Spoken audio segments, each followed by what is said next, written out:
Hey everybody, welcome back. This is Scott from Poor Man's Barbecue. Today we're going to be smoking a 5-pound chuck roast. We're going to be pulling, we're going to make enchiladas out of it. So let's get going. I'm going to start off by getting my fire pit ready. We're going to be using charcoal to start and then wood on top of that. So let's give her a go. I always ball up paper bags. Those are the best way to start this charcoal. Don't ever use any kind of accelerant, no lighter fluid or anything like that, unless you want your food to taste like lighter fluid. That is hardwood charcoal, all oak charcoal.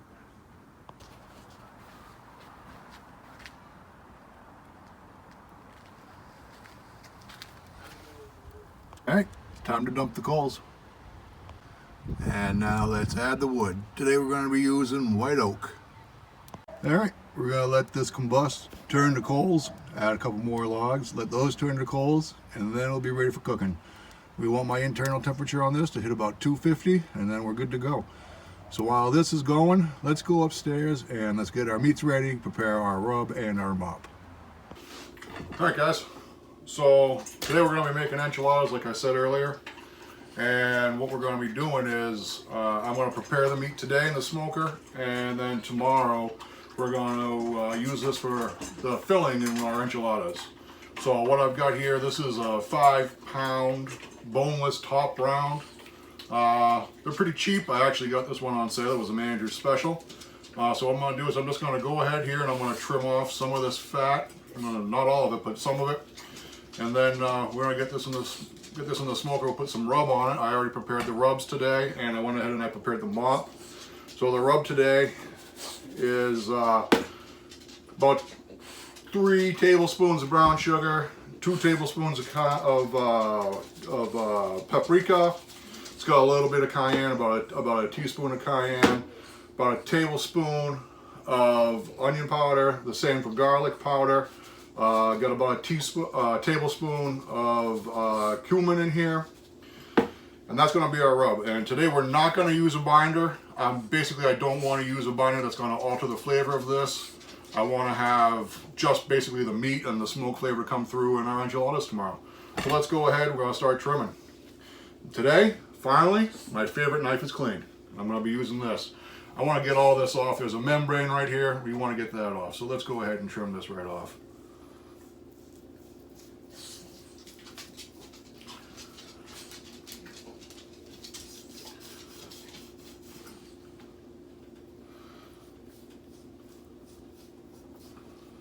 Not a lot of trimming to do on this one today. This is a pretty nice piece of meat here. Not a lot of fat. There is some internal. I do want some fat in here. It does help keep it moist. And it also does a great job of adding flavor because, you know, the fat's where the flavor is. Just a little bit on the bottom here I want to take off. Not much. Alright, that looks pretty good to me. So I'm going to go ahead and I'm going to put my rub on. We don't need to put a super heavy coat. I didn't make a ton of rub today. I think this will be just enough for what I want. But we want to make sure we get all of it covered, including the bottom. So let's go ahead and do that now. And again, I'm not using a binder today, so you're going to see a lot of this is going to come off, but that's okay.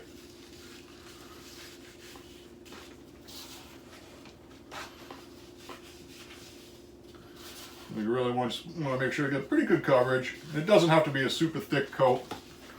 This is a little different than the way we normally barbecue. And get this bottom covered up here. Ideally, if you can put the rubs on your meats the night before, honestly, that's really probably the best. I just am lazy, and honestly, I don't really care. But if you do it the night before, and I do sometimes, especially when we're having people over, it's really going to pull that flavoring into the meat a lot more. Okay, that looks pretty good. I'm going to give it a little bit more of a dusting in a couple of spots here. Alright, now what we're going to do is we're just going to let this sit. Smoker's going. We're going to wait for that to come up to 250. I'm going to go out and check it in a couple of minutes, throw on a couple of logs, and that'll probably be ready for me in about half an hour. This is just about 5 pounds. This is going to take between 5.5 and 6 to 6.5 hours. It's pretty cold out today. Well, not terribly cold, but it's windy anyways. So the temperature will probably, the time will probably run a little on the higher side than if I was doing it in the middle of July. About 2.5 hours into 3 hours in, once I've developed a nice bark, I'm going to actually put this into a tin pan and cover it with tin foil. I'm going to add a little bit of beef broth and some of my mop to that. And we're just going to let it kind of steam away. I want to get that nice smoke on it first before I wrap it up. I want to have that smoky flavor, but I don't want it to be overpowering because tomorrow's meal is not really a smoked foods meal. It's an enchilada. But I do want some of the smokiness to come through on the beef, but I don't want it to overwhelm the dish entirely. So that's what we're going to do. So let's give it about half an hour to rest here, come up a little bit in temperature. Once the smoker is good to go, we'll throw this on. I'll see you when we're getting ready to put this in. All right, so we got a nice bit of coals going here. I just threw on one more log here. And what we're gonna do is let this burn down a little bit, but we're pretty much ready to put our meat on. The inside temperature right now is 433. That's much too hot that I need, but that's because I've had the door open. So once I close this door, we're gonna get it down to about 250, and then we're gonna throw our meats on. All right, guys, I just wanted to talk to you for a quick second about, I keep saying, the meat will take this long or that long. And so the rule of thumb on beef basically is it's about an hour and 15 minutes per pound. The time does vary depending on what temperature you're smoking at. I smoke a little hotter, so mine's more like around an hour and 5 minutes per pound, maybe an hour and 10 minutes per pound, depending on the temperature outside. And about the same can be true for most other meats, including pork, chicken as well, except for if you're doing the really white meat on chicken, you can probably accelerate that to about 45 minutes per pound. And the same can go with fish. So that's where I get these times from. All right, guys, so we've been sitting here hovering between 245 and 255 for about 40 minutes. And we're ready to throw this in. So let's grab the meat and put it in the smoker. All right, guys, we got the meat in the smoker now, and we're going to go ahead and we're going to insert a meat thermometer, a digital probe into this, and we want it right in the center. We're going to get it as deep in there as we can. All right, now we're all probed up. I'm going to wait for this. It's going to come up to about 205. 202 to 207 is the perfect temperature. This will be falling apart at that point. We'll be able to pull some beautiful shredded beef, and we'll use that for our enchiladas. So I'll bring you guys back down when I come out to do my first mopping. We'll see you in about an hour. All right, guys, so we're 1 hour in exactly. Let's open this up. Let's take a look. Temperature is a little bit low today, so we've been hovering between about 235 and 245. That's fine, I don't mind that at all. But I'm gonna crack this open. We're gonna check the meat, check the wood, and we're gonna mop the meat. All right, here we are 1 hour in, and it's starting to look pretty good. So you see how it seems a little bit dry right there. So that's the whole point of the mop. We're gonna keep this nice and moist. So I've got my mop down here. I brought this out. It was not in the smoker, just like last week. It's actually inside, but I bring it down. I just stick it in here, someplace to hold it. So let's go ahead and mop this meat.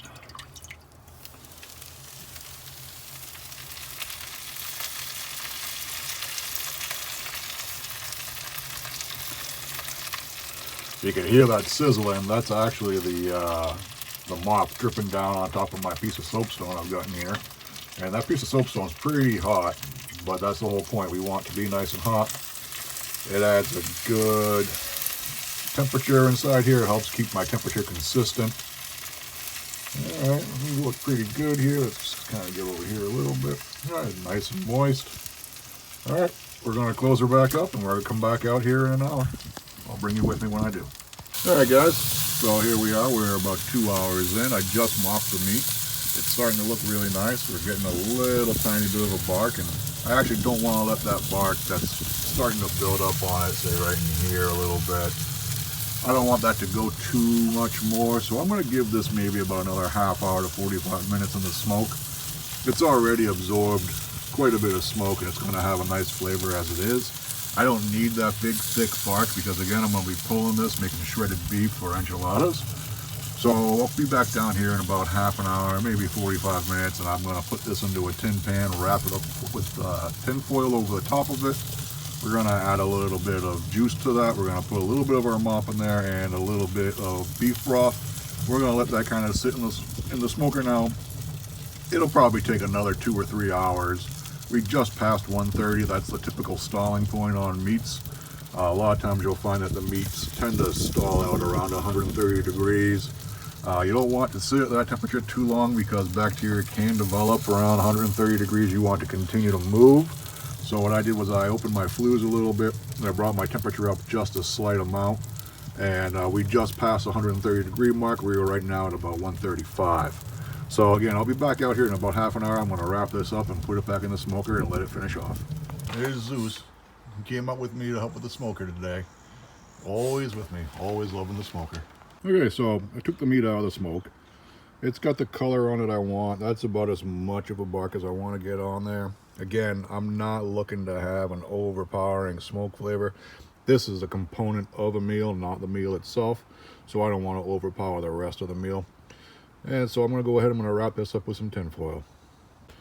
Actually, before I go, I can let you know that you can see the juices in here. So these juices here are a combination of some of my mop and a little bit of beef broth. And that's so we can have some moisture in there, and it's going to kind of steam a little bit. And it's going to be absolutely fall apart, done when I take this out of here. All right, we're wrapped up. We're back in the smoker in the heat. From this point on, the smoke doesn't really matter, although I am going to try and keep a consistent temperature, and it will smoke, but the smoke's not going to penetrate the meat anymore. We're at 147 on the meat. I'm looking to get to about 205, so we got about 57 degrees or so left to go here. This will take probably at least another couple more hours. I think we're looking at probably about 2 to 2.5 more hours. So I'll see you when we're pulling this out and when we're getting ready to shred it. All right, so we got the meat out of the smoker, and we're going to use the tin that it was in. It's got some beautiful juices in here. We're going to let it sit in that overnight in the refrigerator. But the first thing we want to do is we want to shred this meat. And you can see it is just fall apart. I mean, it is literally perfectly cooked. This is exactly how, if I was cooking a brisket, I would want the brisket to be just like this. So the first thing I'm going to do is I'm just going to kind of pull this into some chunks. It just makes it a little easier to break it down into smaller pieces. Ooh, that is hot. All right, we're going to start with those pieces. I'm going to put this in the juice and just let it sit and cool. I'm going to use this. We have just 2 serving forks. Now they do make shredding claws. I don't think you need them. I just use these types of forks work just perfectly. So what we're going to do is we're going to run it along with the grain. We're going to pull it. And the great thing about this too is that any leftover fats or anything like that, we're going to be able to see them easily. We're going to be able to pull it right out of there. So we don't want it too shredded. I mean, we do want it shredded, but we want to have a little bit of substance here. This is all going to go into our enchiladas tomorrow. So we're just going to pull this and get this all pulled. So I'm going to go ahead, I'm going to pull all of this. It's pulling nicely, I'll tell you that. This is perfectly done. So let me bring you back in a minute once I have this whole thing pulled, and I'll show you how it looks. Zeus likes the pulled beef. He definitely likes it. He gets the trimmings. Alright, so here is the end result. This was 6 hours and 15 minutes in the smoker for 5.5 pounds. And we have got a whole tray full of pulled beef here. We're going to make our enchiladas tomorrow night. I'm going to take this, I'm going to mix that juice up in it real nice. I'm going to throw some tin foil over it, and I'll put it in the fridge and let it hang out overnight and really get some extra flavor. And I'll bring you guys back tomorrow when we're putting our enchiladas together. All right, guys, welcome back. It is now Sunday evening, is the wife. And I've been thinking about these enchiladas since I took that piece of meat out of that smoker. I was dreaming about them. I thought about them all day long. Let's put them together. All right, shredded beef. And doggy crying.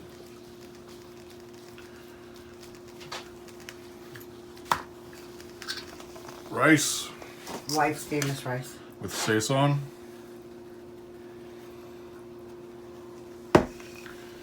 And cheese.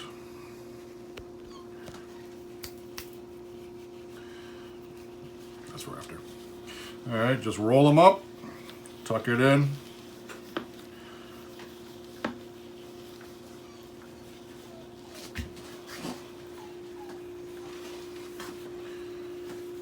it into the pan that already has enchilada sauce in it.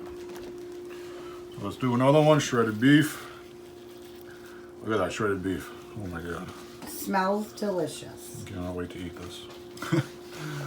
The rice.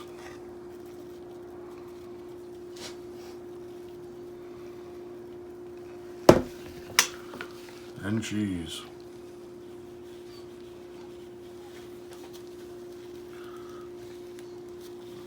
Tuck it under, roll it.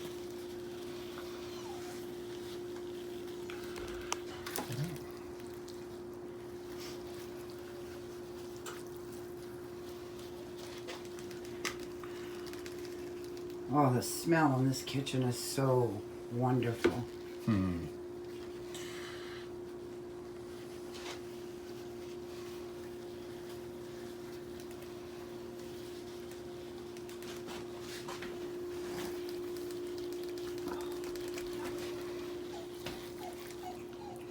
I was worried we weren't gonna have enough meat. We're gonna have too much.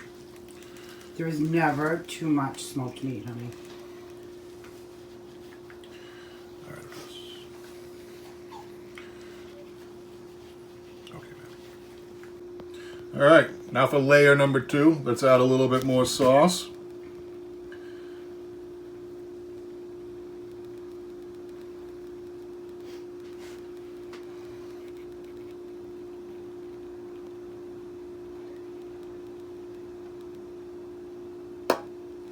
And, of course, cheese.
"20 minutes at 350. There you have it. Poor man's smoked beef enchiladas. They look delicious. All right, first bite. Poor man's barbecue smoked beef enchiladas. Don't forget to like and subscribe. All right, good. What do you think, babe? Oh my God. Wife approved? Wife approved. So delicious.